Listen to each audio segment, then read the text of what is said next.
अस्सलाम वालेकुम नाजरीन, उम्मीद आप लोग खैरियत से होंगे। नाजरीन, सच्ची बात यह है कि आज मेरा व्लॉग करने का प्रोग्राम नहीं था। मैं बच्चों के साथ घूम फिर रहा था और फिर अचानक एक ख़बर आई। मैं क्या भाई, दौड़ लाओ, चल के व्लॉग करो। वजह क्या भाई? कुछ बैकग्राउंड पहले बता लूँ। वजह यह है कि मैं कुछ दिनों से ख़बरें देख रहा था और दिल ही दिल में एक ख्वाहिश जो है ना, वो करवटें ले रही थी। ख़बरें पढ़ रहा था कि अमेरिका और ईरान के दरमियान ताल्लुकात को बेहतर करने में या उनके दरमियान राब्ता कराने में या टेंशन को कूल ऑफ करने में टर्की अपना रोल प्ले कर रहा है, इजिप्ट अपना रोल प्ले कर रहा है, कतर कतर यानी कि कटार जिनको कहते हैं ना, यानी कि ये तीनों ममालिक जो हैं ये अपना रोल प्ले कर रहे हैं। साथ अलहदा से मैं ये भी देखता था कि ओमान वाले कहते हैं कि हम ये रोल प्ले करेंगे। और ओमान वालों को एक बहुत जोम भी था। ओमान ने, आपको पता है कि पहले भी ये इनके दरमियान मीडिएशन का काम ओमान ही कर रहे थे, ओमान वाले ही कर रहे थे, लेकिन बाद में अमेरिका ने दोबारा उन पर हमला कर दिया और उनके सुप्रीम लीडर को भी शहीद कर दिया। तो ओमान वाले जो हैं वो समझते हैं कि हम ईरान को बहुत अच्छा जानते हैं और उसकी वजह यह है कि पिछले कोई 2 सदियां पहले हम इनके साथ लड़ते भी आए हैं, तो लिहाजा ईरान को हमसे अच्छा को नहीं जानता। जिस तरह इमरान खान से अच्छा मगरब को नहीं जानता, ओमान वालों का ये था कि हमसे अच्छा ईरान को नहीं जानता। तो दिल में एक ख्वाहिश करवट ले रही थी कि इस तरह की हरकतों में तो हम भी कोई इतना पीछे नहीं हैं। हम भी बहुत सारों को बहुत अच्छा जानते हैं और इस टाइम पर कि जिधर हमने सबके साथ सबको आंख मारी हुई है, सबके साथ बड़े अच्छे ताल्लुक़ रखे हुए हैं, तो क्यों ना ये क्रेडिट पाकिस्तान को जाए। क्यों ना पाकिस्तान जो है वो लीड रोल ले। पाकिस्तान को ताने भी मिल रहे थे कि ट्रंप को हमने नोबेल प्राइज़ के लिए नॉमिनेट किया। साथ हमने देखा कि काफ़ी अरसे बाद हुकूमत पाकिस्तान या मौजूदा हुकूमत ने ईरान के साथ बहुत कार्डियल रिलेशन रखे हुए थे। बल्कि आप समझें कि इंडिया को दरमियान से एक तरह से आउट किया हुआ था। जिस तरह होता है ना, मक्खनी जो वाल कर देंगे उन्होंने साइड पे किया हुआ था। हम मुल्की हालात ठीक कर पा रहे हैं या नहीं कर रहे, लेकिन खारजा पॉलिसी हमारी बहुत एक्सलेंट जा रही है। इसी तरह सऊदीया के साथ भी हमने रिश्तेदारी तक बना ली थी कि डिफेंस पैक्ट आपके साथ है। ईरान जो है उधर तरले कर रहे हैं, यार साडा उधर डिफेंस पैक्ट है, खुदा का नाम बाज आ जाओ। अब ये है कि आज आज आपको पता है कि ट्रंप ने एक डेडलाइन दी हुई थी कि मैं जनाब तुसा अगर वो आपने स्ट्रेट ऑफ हॉर्मोज ना खोला तो ਤੁਹਾਡੀ हैर नहीं, ठीक है। और अगर आपने उनके डिसैलिनेशन प्लांट, वो प्लांट जिधर के पानी साफ़ होता है, अरबों के प्लांटों पर अगर आपने हमला किया तो ਤੁਹਾਡੀ हैर नहीं। ऐसा लग रहा था कि जैसे कोई एटमी धमाका उस यानी कि बम फेंक देना उधर। तो बड़ी पूरी दुनिया खौफ के आलम में थी। फिर क्या हुआ? ट्रंप पता नहीं राती सौंदा हुए कि नहीं, यानी कि मैं जो हमारा उसका सोने का टाइम होता है वो हम देख रहे होते हैं कि उस टाइम भी वो ट्वीट कर रहा होता है। पता नहीं उसने को बहुत छोड़े होते हैं कि फ़लाँ टाइम पे मुझे जो भी ख्वाब आए तुमने कर देना है। लेकिन ये है कि उसने फिर एक ट्वीट किया। उसने कहा जी कि कम जरा रुक गया, उन एक हफ़्ते के लिए रुक गया, हमारे राब्ते हो गए हैं ईरान के साथ, हम कोई 1-2 दिनों के साथ 2 दिनों से राब्ते में हैं और एक वीक का पॉज है। इस दौरान हम चीज़ों को बेहतर करने की कोशिश करेंगे। दुनिया में ओवरऑल एक ज़रा लोगों के क्या दिन सा ही सा आया। इसी तरह जो मार्केट है उनको भी एक रिलीफ मिला। मार्केट अचानक जो है अप गई कि यार शुक्र है कि एक हफ्ते वास्ते जो भी तुम पैसे कमाने ने कमा लो। ख़ास तौर पर stock market, commodity market, oil की प्राइसेस जंप लगा रही थी, वो अचानक नीचे गिरी। अब यह है कि उसके बाद मैंने एक ट्वीट देखा, चूँकि एक ख्वाहिश भी एक करवटें ले रही थी। एक ट्वीट देखा कि पाकिस्तान की तरफ से हुआ है कि प्राइम मिनिस्टर ऑफ पाकिस्तान ने ईरानी सदर के साथ रब्ता किया है। तो मैं, आपको पता है, तुक्के नहीं लगाता। आमतौर पे चीज़ों को बड़ा एक सादा लू बन के समझने की कोशिश करता हूँ कि कोई ओवर रीड ना कर लूँ। तो मुझे लगा कि जैसे कुछ ना पाकिस्तान अपनी गेम पा रहा है, लेकिन फिर भी मैंने कहा कि हो सकता है ना हो, हम वैसे ही को तरला कर रहे हो कि यार कोई साडा भी विच कोई दिहाड़ी लगन दो। लेकिन खैर ये है कि अब जो है, अब जब ख़बरें बाहर से आई ना, तो इसी तरह कि जैसे इट वाज डबली एश्योर्ड कि यार पाकिस्तान अपनी गेम डाल गया। और ये कोई सिर्फ मैं सोशल मीडिया की ख़बरों की बात नहीं कर रहा। मैं जो ख़बर की बात कर रहा हूँ ये फ़ाइनेंशियल टाइम की ख़बर है। और फ़ाइनेंशियल टाइम जो है दुनिया के मोतबर तरीन अखबारों में उसका शुमार होता है, ठीक है। मैं ये बात कर रहा हूँ कि सोशल मीडिया पर भी खबर चल रही, लेकिन यह है कि मैं एक जर्नलिस्ट भी हूँ। जब कोई जर्नलिस्ट खबर दे रहा होता है और किसी मोतबर अदारे का हो, मोतबर जर्नलिस्ट हो, फिर मैं उस पर मुझे लगता है कि जैसे ना अब जो है ना ये गेम है, वाकई है। तो उसमें ख़बर क्या आई? और ख़बर ये आई जी कि पाकिस्तान अपना रोल प्ले कर रहा है। उसमें जो हमारे फील्ड मार्शल हैं उनकी साथ तस्वीर भी लगी हुई थी। उन्होंने कहा जी कि Pakistan that a strong man, इन्होंने अपनी गेम पा दी थी है। अब जो है ना वो उनके दरमियान दोनों साइड पर रबते में हैं। वो ईरानी रजीम के साथ भी रबते में है, वो ट्रंप के साथ भी रबते में है, यानी ओवरऑल पाकिस्तान। और नाजरीन मैं आपको बताऊँ, असी बड़ी देर लड़ रहे हैं, जी साड़ी फौज की सिविलियन की लड़ाई ऐसा कुछ नहीं घटिया। अब जरा इमेजिन करें शहबाज शरीफ ਨੂੰ ਤੁਸੀਂ चंगा बुरा आंदे रहते हो, थले लग गया, उत्ते लग गया है, पता नहीं कितने लग गया है। हम इस तरह की बातें करते रहते हैं, लेकिन ये लोग, ये दोनों लोग जब इकट्ठे बाहर जाते हैं ना तो लोग इनको ज़्यादा अहमियत देते हैं। क्योंकि पाकिस्तान के बारे में तासर ये था जी कि पाकिस्तान में जो है ना वो फ़ौज है। जिस तरह ईरान में पासदारान इनकलाब है, उधर बेचारा सदर की वो औकात नहीं होती।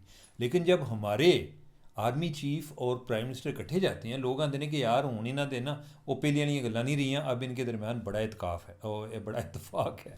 तो लिहाजा इनको संजीदा भी ज़्यादा लिया जाता है। अब हुआ क्या है कि इन्हें कि कोई काम जो है, इन्होंने काम अपना बांटा हुआ था, स्प्लिट किया हुआ था कि कोई सदर के ट्रंप के साथ रब्ता करना है, कोई जो है ईरानी सदर के साथ रब्ता करना है, तो वो अपना रोल प्ले कर रहे थे। अब ये हुआ है कि जो मैं फाइनेंशियल टाइम की ख़बर का क्यों हवाला दे रहा हूँ, उसकी एक और वजह भी है। उसमें मैंने देखा कि रिपोर्टर केड़े और कितने हैं। वो 4 रिपोर्टर्स ने मिलकर ख़बर की है, यानी कि कोई एक रिपोर्टर का काम नहीं, 4 का काम है। और क्या है, उनकी लोकेशन देखें, एक लंदन में बैठा हुआ है, एक टर्की में बैठा हुआ है। टर्की का मैंने आपको पहले जिक्र किया ना कि यानी कि वो भी कह रहे हैं कि जो है ना टर्की से भी जो ख़बरें आ रही हैं उनको अपने यानी कि टर्की गवर्नमेंट के ऑफिशियल से, उधर से भी आ रहा है कि भाई पाकिस्तान का रोल है, ठीक है, यह पाकिस्तान इसमें लीड रोल प्ले कर रहा है, ठीक है। उसके बाद एक उनका कॉरेस्पॉन्डेंट है जो ईरान में बैठा हुआ है, वो भी कह रहा है कि ये इसका रोल है। अच्छा, चौथा जो है वो इसराइल में बैठा हुआ है, ठीक है, वो भी कह रहा है, ठीक है। अब ये 4 मुख्तलिफ जगहों से आ रही है। और नाजरीन, लोग मीडिया को जितना बुरा भला कहते रहें, लेकिन जो एक जर्नलिस्ट होता है, प्रोफेशनल जर्नलिस्ट, वो एक दूसरे सोशल मीडिया के सिटीज़न जर्नलिस्ट से 1000 दर्जे बेहतर होता है जब ख़बर को वेरीफाई करना होता है। उसने डायरेक्ट लोगों से बात करनी होती है, उस बुनियाद पे वो कर रहा होता है। अभी तक उनकी ख़बर में कोई एक तजाद नहीं है। बात का तो होता है तजाद, क्या होता है? तजाद ये होता है जी कि फ़लाँ जगह से हमें ये इतला आ रही है, लेकिन फ़लाँ जो जगह के सोर्सेज हैं वो उसको डिनाई कर रहे हैं। लेकिन इधर क्या हो रहा है, जो चारों जर्नलिस्ट हैं उनकी ख़बर जो है वो मिलती जुलती ख़बर है, यानी कि उनको हर तरफ से एक ही ख़बर आ रही है। वो क्या आ रही है कि जनाब पाकिस्तान जो है वो बाजी ले गया, पाकिस्तान मुज़ाकरात करा रहा है, और जो ये एक हफ़्ते के अंदर मुज़ाकरात होने हैं, और इसमें जो अमेरिकन वाइस प्रेसिडेंट है वो भी हो सकता है आवे। यानी कि 3 लोगों का नाम है, उसका नाम है, विटकॉफ का नाम है जो पहले मुज़ाकरात कर रहा था, और एक तीसरा बंदा है, यानी कि 3 है मेरे ख्याल, वो शायद उसका जो अपना दामाद है वो है, यानी कि तीसरा नाम जो मुझे अचानक मेरे जहन से निकल गया।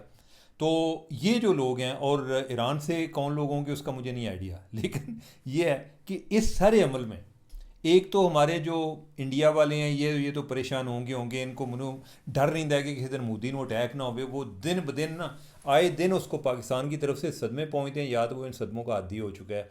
अगर आदी हो चुका है तो फिर तो शायद किसी अटैक से बच जाए, लेकिन अगर वो हर दफ़ा उसको लगता है कि यार ही सदमा है, तो फिर उसको ये एक बहुत बड़ा सदमा है कि पाकिस्तान इसमें कितना बड़ा अपना रोल प्ले करने जा रहा है या कर रहा है।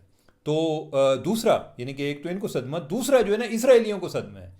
अब ये देखें, ये जो इधर बैठे हुए ना, यानी कि सारे चमत्कार लगे रहते थे, जो इसराइल को तस्लीम कर रहे हैं, ये वो जो अभी तक मुझे नज़र आ रहा है ना, पाकिस्तान जो अंदर से इसराइल को भी गेम डाल रहा है ना, ये इसराइल को पता चल रहा है, दूसरे लोगों को नहीं पता चल रहा।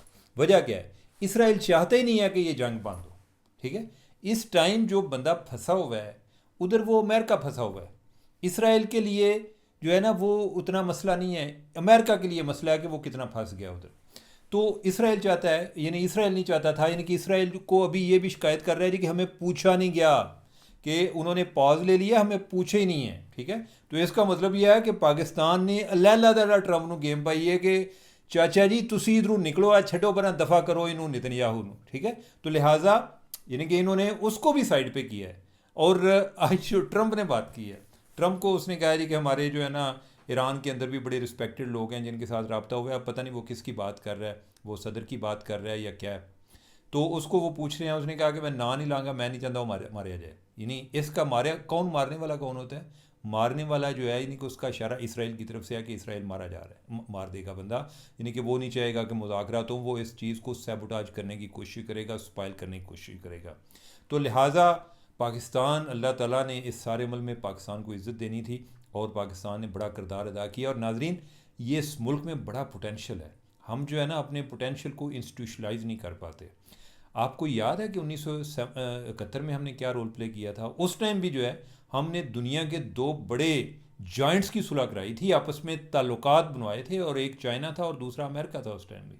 इमेजिन कि यानी कि इनके आपस में ताल्लुकात नहीं थे। एक तरफ माओ तुंग था, यानी कि माओ तुंग समझेंगे वो उस टाइम का जो है ना आयतुल्ला खामनाई था, यानी कि बहुत ज़्यादा हार्डलाइनर, बड़ा स्ट्रांग पोजीशन लेने वाला, अमेरिका के साथ कोई राब्ते नहीं है। और दूसरी तरफ कौन था? निक्सन, ठीक है, यानी कि उस टाइम का बहुत बड़ा रियलिस्ट भी और बड़ा जो है यानी कि एक एंटी कम्युनिस्ट भी, और जो भी है यानी कि वो था।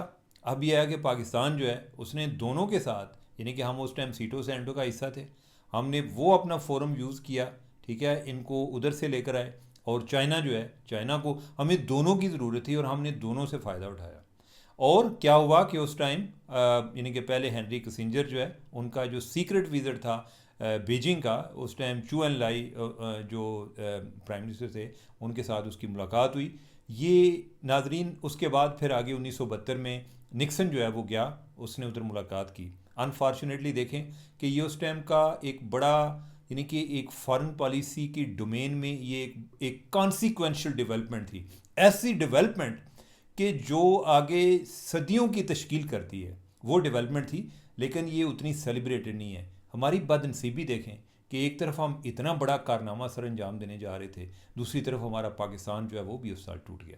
तो लेकिन ये है कि इसमें एक सबक क्या है कि हमारे में पोटेंशियल है, हम जो करना चाहें ना, हमारे अंदर एक कैन डू अप्रोच की ज़रूरत है और उसको इंस्टीट्यूशनलाइज करने की ज़रूरत है। अभी अल्लाह ताला ने पाकिस्तान को बहुत ज़्यादा इज़्ज़त दी है, ठीक है, अल्लाह करे कि ये सुलह भी पाकिस्तान के नतीजे में हो जाए। और नाजरीन, अगर ये सुलह हो जाती है, अब इमेजिन करें ईरान जो है कितने साल गुजर गए हैं, 1979 के से उनके ताल्लुकात आपस में ख़राब है। उनकी अगर हम सुलह करा देते हैं, यानी कि आप समझें कि कोई 50 साल के करीब होने वाले हैं, ठीक है, तो अगर हम उनकी सुलह करा देते हैं तो ईरान जो है यानी कि उनके आपस में भी ओपनिंग हो जाएगी। और दूसरा नाजरीन, हमें और कुछ ना मिले ना, हमें गैस और तेल बड़ा फ्री मिल जाए, सस्ता मिल जाएगा। और फिर यह है कि हमारा हमसाया मुल्क है, हम तो, हमारे लिए ये प्रॉब्लम है कि ये ज़ख्मी ईरान जो है वो भी हमारे लिए मसला होगा, इधर जो है यानी कि कोई एक कॉर्नर्ड ईरान जो है वो भी हमारे लिए मसला होगा। तो अगर हम जो है ईरान की इस मौके पे हेल्प करें, ईरान भी याद रखेगा, पाकिस्तान को भी फ़ायदा होगा, पाकिस्तान का एक स्टेचर बढ़ेगा। अल्हम्दुलिल्लाह पाकिस्तान को अल्लाह ताला नज़र ना लगाए, अल्लाह ताला पाकिस्तान को हर जगह पे इज़्ज़त दे रहा है और हमें इस इज़्ज़त की भी इज़्ज़त करनी चाहिए, बजाय इसके केस में हम जो है यानी कि हर टाइम जो है ना वो मेंगने निकालते रहें। इस टाइम वो मौलवियों को भी सुनने की ज़रूरत है कि जो कह रहे थे जी कि ये कहते हैं कि जो जिनको पाकिस्तान अच्छा नहीं लगता वो ईरान चला जाए। अब ईरान के हम दुश्मन हैं या दोस्त हैं, ठीक है, हम अपना ख्याल रखते हुए अपने आप को बचा के ईरान को भी साथ बचाने की कोशिश कर रहे हैं। और नाजरीन, आज क्या है, 23 मार्च, पाकिस्तान जिंदाबाद।